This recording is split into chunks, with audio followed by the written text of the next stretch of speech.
सच सौदे तो चमकारा पैंदा नूर। धन धन सतगुरु तेरा ही आसरा जी। कुटिया की मस्ती। तानाजी राधा स्वामी सत्संग सिरसा में रहा करते थे। एक बड़ा सारा हाल था। उसके बीच में एक गुफा बनी थी। ऊपर एक लकड़ी का खोल था।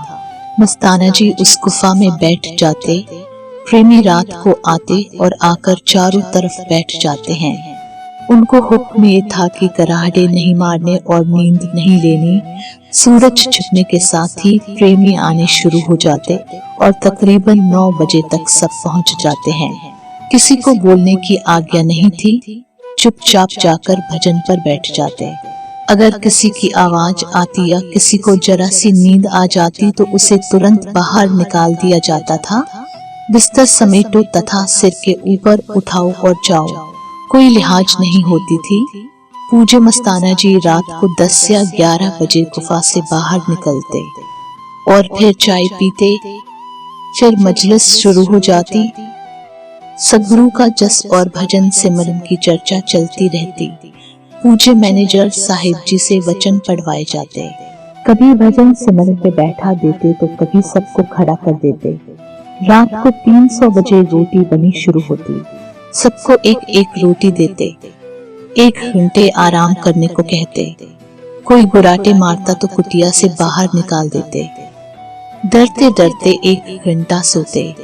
पूज्य मैनेजर साहिब जी रोज देखते कि सुबह होते ही कभी किसी का बिस्तर घर भेज दिया जाता तो कभी किसी। वे बेचारा सारे दिन बेहोशी में फिरता रहता। शाम को बिस्तर सिर के ऊपर उठाई दरवाजे के आगे खड़ा मिलता।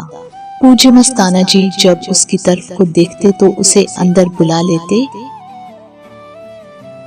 खुशी में उसका चेहरा लाल शुरख हो जाता। जब बाहर निकाल दिया जाता तो हाय हाय करता फिरता। जिस तरह पानी से बाहर निकली हुई मछली तड़पती है और फिर पानी में जाना चाहती है, इसी तरह प्रेमी तड़पते रहते थे। जो प्रेमी कुटिया में होते थे वे डरते रहते थे कि कहीं ऐसी ना हो जाए कि उनका बिस्तर भी बाहर निकाल दिया जाए।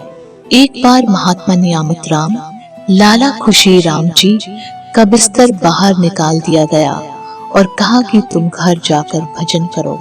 वे बाहर बैठे रहे और कहने लगे कि हम घर नहीं जाएंगे, चाहे हमें कुल्हाड़ी से काट दो। एक दिन विद्याधर प्रेमी को कुटिया से बाहर निकाल दिया कि घर जाकर काम करें।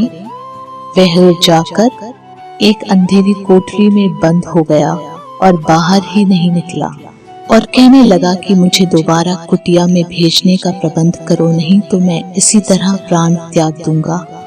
जेठ का महीना था।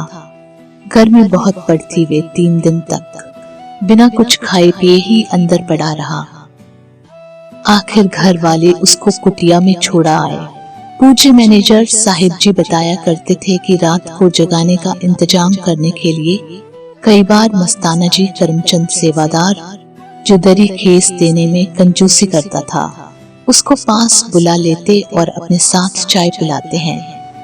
वह चाय पीकर मस्त हो जाता और कहता जिस किसी चीज की जरूरत है स्टोर से ले आओ। वहां से कभी कोई चीज या दरी वगैरह ले आते और गुफा का दरवाजा बंद कर लेते। उस जरी के टुकड़े करवाकर सबको सुई धागा पकड़ा देते कि इन टुकड़ों के चारों तरफ सिलाई कर दो। पूज्य मस्ताना सबको जगाने के लिए कोई ना कोई प्रबंध करते ही रहते थे। आप बताया करते थे कि पूज्य मस्ताना जी ने जो प्यार, जो खुशी, जो नशा कुटिया में बख्शा वह कहने सुनने से बाहर है।